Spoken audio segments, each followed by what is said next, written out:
Oh man, we're having a good time out here. I hope you guys are feeling what we're trying to get across here about just the memories and the moments you're gonna have by getting out there, traveling different, whether RV, doing the boat life, the camping. Hope you're feeling that. You know what kind of memories you don't want to have? Next up, we got Ian and Chris talking about preventative maintenance. Okay, I see where you're going. I thought you were talking about me falling off in the kayak. No, I mean that could have been prevented as well, but we won't get into that right now. Yeah, in this next section, Chris and Ian, they're talking all things preventative maintenance for your RVs. Things that are easily looked over but make all the difference. Like, we're talking maintaining your tires, the air pressure on those, inflating them when you need to. Nelly's favorite part, the black and gray tanks. So good. Just don't go down that road. Just stay on top of it so it doesn't get on top of you. You got things like when you're in the case where you got to winterize your rig because it's coming in on the winter, you got to drain the water and prep it so that it's not going to freeze and ruin the pipes. It's very simple, but with your next rig, make sure to pay attention this next segment because they're going to be covering all the things that's going to make your experience flawless. So go ahead. Take it away, Chris and Ian. You know, Ian, first off, what's up, man? Hey, how you doing, buddy? Dude, it's great. How are you doing? I'm great. You know, when people are at the campground or when they're trying to get to the campground, I think a lot of times we don't think about the things with our RV that's going to get us there and keep us out of the shop. Yep. So would you help me with some preventative maintenance here? Yeah, of course. Get the big dog brain going on this. You know what I mean? So I see we got a bunch of stuff in front of us. So let's just go down the line, man. Talk about what we got. Yeah, so one of the things I always tell people, you know, one of the first steps preventative maintenance is making sure you have a good toolkit, right? Because, you know, the RVs, they're built very well. They're built to last, but sometimes things happen. You know, you might just be hanging out, have a power cord, all of a sudden, you know, someone comes by, they run over your power cord, right? Oh. And then, Chris, what are you gonna do with that? What are you gonna do with that? Well, I tell you, you're the dirty rat to shot my brother. That's what I would do. Right, so, you know, things happen though, right? You have a power cord, you gotta be able to fix that. You know, you gotta be able to strip it down, reconnect it. So you wanna make sure that you have a toolbox so you can do that. That's gonna be one of the biggest things, right?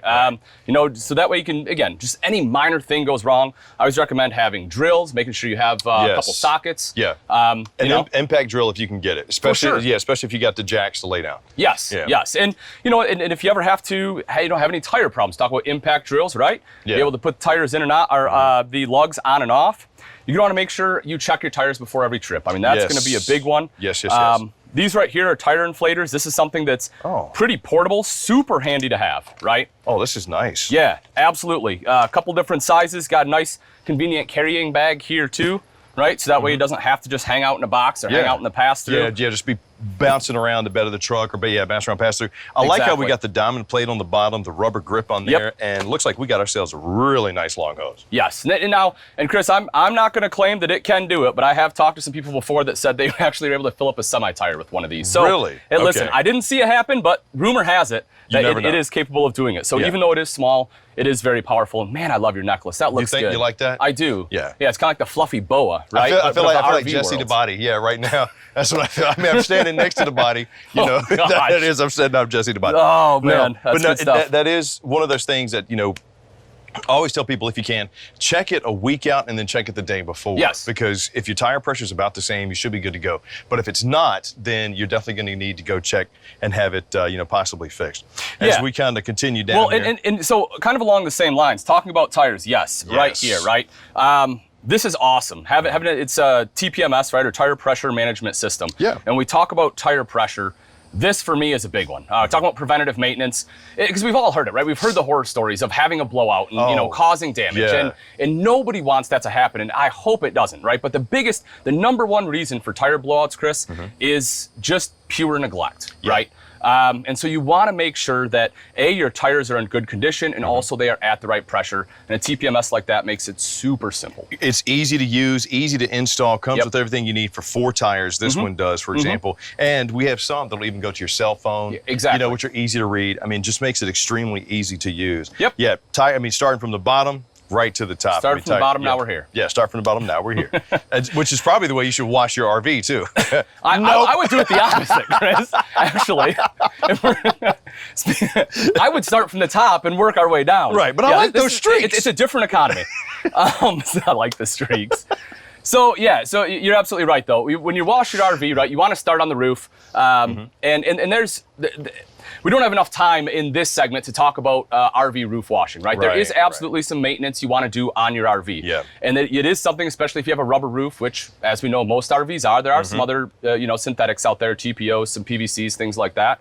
Majority of them will be rubber, and there is a process you have to go through to clean it, and then basically you're going to restore some UV protection back in it, and that will help prevent against black streaking, help the longevity of your roof.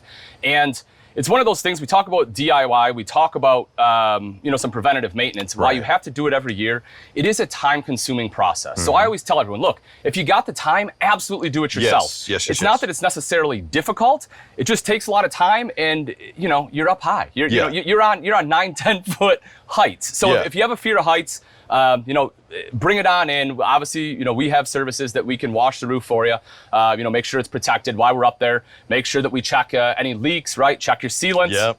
Which is what we have right here. Yep. I mean, this is one where we tell people, I say, if you can do it twice a year, do it. But if not, bring it in. Bring it in so that we can do it for you, because Ian nailed it right on the head. You don't want to get up there and all of a sudden you're as clumsy as I am, and the next thing you know, you're waking up 6 months later. So that is not a good scenario for anybody. No. But we do have the sealants, and I know you know way more about these than I do. So the cap and the lap, and you said it's way different than just one lap. Yes, cap and lap. It's not just difference between a C and a L, my friend. So real quick breakdown. So lap sealants, the purpose of it is it's like a self-leveling sealant. So what that means is you put it on and it levels itself out. So you'll want to use this on your roof. Right. You don't want to put it on a sidewall, because then it's just going to come streaking down your sidewall. That's not what you want. But on the roof, it is perfect. A cap seal, this is something that you'll want on the top of your window. So a lot of people don't know this, but for your window seal, you actually do what they call cap sealing, where you take just basically the top part of it and a little bit down the sides, and that is all you seal. You actually don't want to seal the bottom of the window, because then the weep holes don't work the way they're supposed to. So, so cap sealant is going to be for your windows. Your lap sealant will be for up on your roof. Fantastic tip. And of course, we have all types of washes and waxes for your RV. We have now antifreeze. Now that's one. I think that's important, because with motorhomes or even your tow vehicle. Always, once again, a week out, check those fluids. Day before, try to check everything again. We have everything you need for that as well. Well, and for winterization, Chris, real quick, because I just want to hit on that. Winterizing and de-winterizing your RV is a relatively simple process for the most part. So, I always tell people, again, if you make sure you do it right. We have some videos out there in order to help people, the DIYers. So you gotta do both of them, But there are some nuances that make it very difficult. If you have, for example, a residential refrigerator with an ice maker, if you have a dishwasher, right, those make it a lot more difficult to winterize and de-winterize. And so for those scenarios, I do recommend bringing it in. Just because it will make your life so much easier than trying to do it on your own. One of the things I think is absolutely essential, maybe not so much along the lines of DIY, but keeping you from doing some DIY. Absolutely. Boom, water pressure regulator. Yes, Chris, I always tell people there's two big things that if you're new to RVing, you have to have. The water pressure regulator and a surge protector, right? It's going to protect you from any electric current, right? Whether it's high voltage or low voltage, as well as water pressure, because you never know what that campground is going to have. There's a ton of amazing campgrounds out there. Some of them are a little bit older. Sometimes you have, it's a hot day. It might be 95 degrees and it's July 4th. The campground's packed, and everyone's running ACs. And then like you always say, you don't want to get bit by the post monster. There it is, my friend. But with the water pressure regulator, right, that is going to do exactly as the name implies. It'll regulate that water pressure coming in. Because if it's too high of water pressure, while your lines aren't going to burst, what'll happen is right at all the connection points, it will start to leak. And the last thing we want in an RV, of course, is any kind of water leak issue. Yeah, absolutely. Back to, we kind of jumped right over these. I wanted to mention these. Having the right tools when cleaning the RV is essential too. Because you're talking about sometimes fiberglass, sometimes aluminum sided. You don't want to scratch and make things worse. Correct. Just trying to clean dirt off. You want to take care of your RV just like you do your vehicle. And having something like these, microfiber sponges, microfiber cloths. You got a nice brush right here. You're able to hook water up to this one. Tell me that's not great. Yeah, exactly. Telescoping brush. It's one of those things, again, you have to have, right? I mean, your RVs tend to be a little bit taller. You might have a smaller RV, you can reach most of it, but I do always recommend a brush.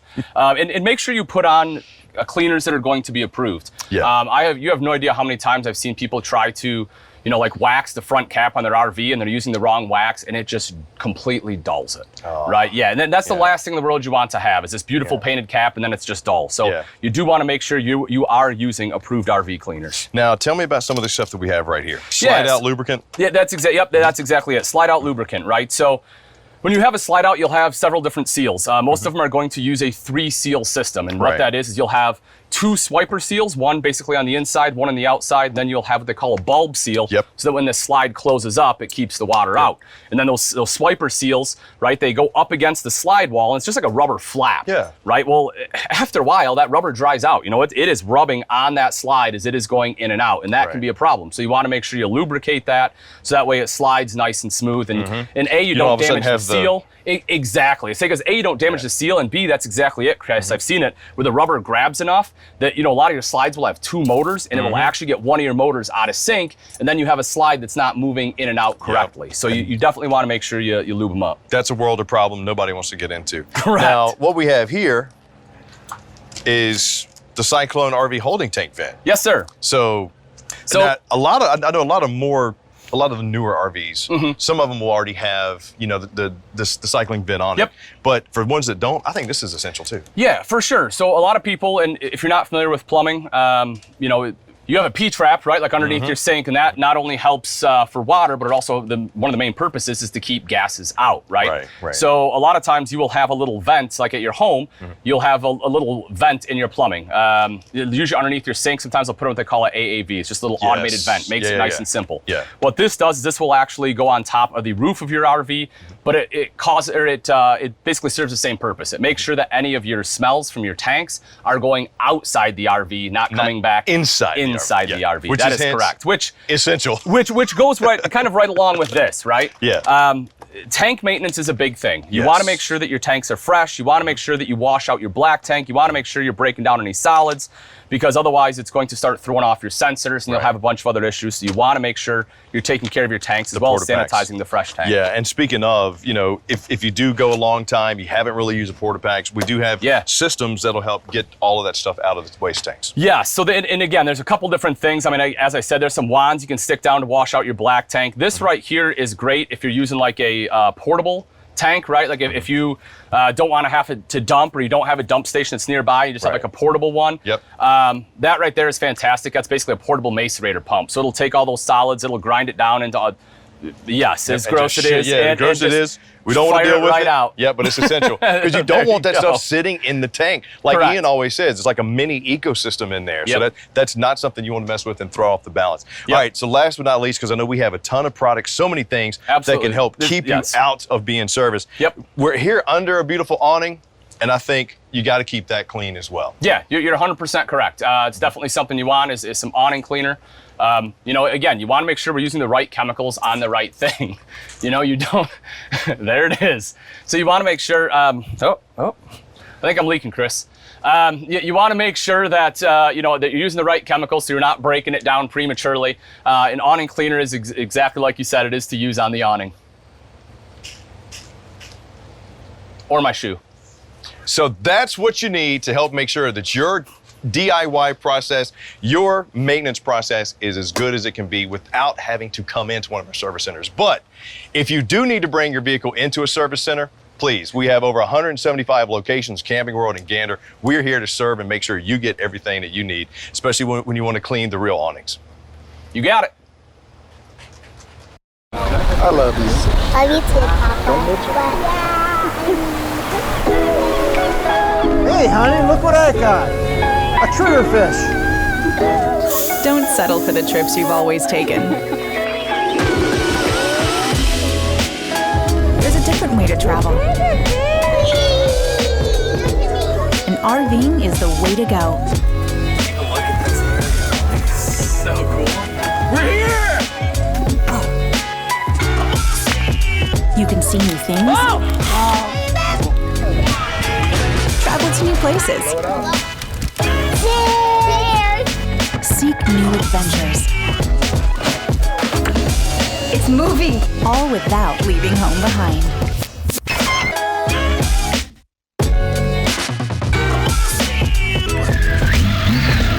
so fun. I know.